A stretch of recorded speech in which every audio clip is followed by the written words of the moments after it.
नमस्कार,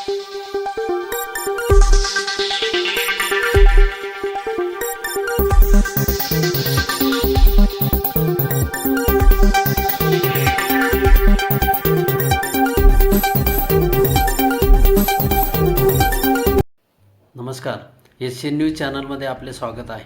नाशिकच्या सातपूर भागातील समीक नगर परिसरात राहणाऱ्या एका व्यक्तीचा गोवर्धन शिवारामध्ये खून झाल्याचा प्रकार घडल्याने सातपूर परिसरामध्ये खळबळ उडाली आहे। खून झालेल्या व्यक्तीचे नाव पप्पू पांडे, वय वर्ष 38 असे असून या व्यक्तीचा मृतदेह गोवर्धन शिवारामध्ये आढळून आला।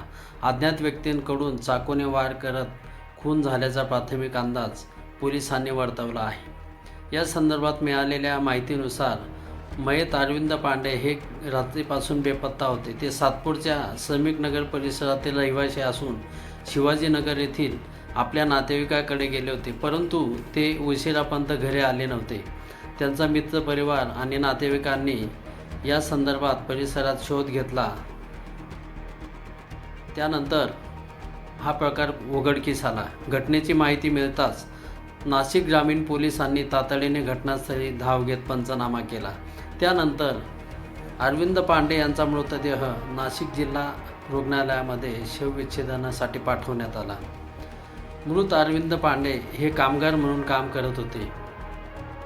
मयत पांडे आणि त्यांच्याबरोबर असणारे दोघे तिघे मित्र दारू पिण्यासाठी फाशीच्या डोंगर परिसरात रात्री गेले होते। याच ठिकाणी या सगळ्या मित्रांमध्ये वाद झाला आणि अरविंद पांडे यांचा चाकूने भोसकून खून केल्याची प्राथमिक माहिती पोलिसांनी दिली।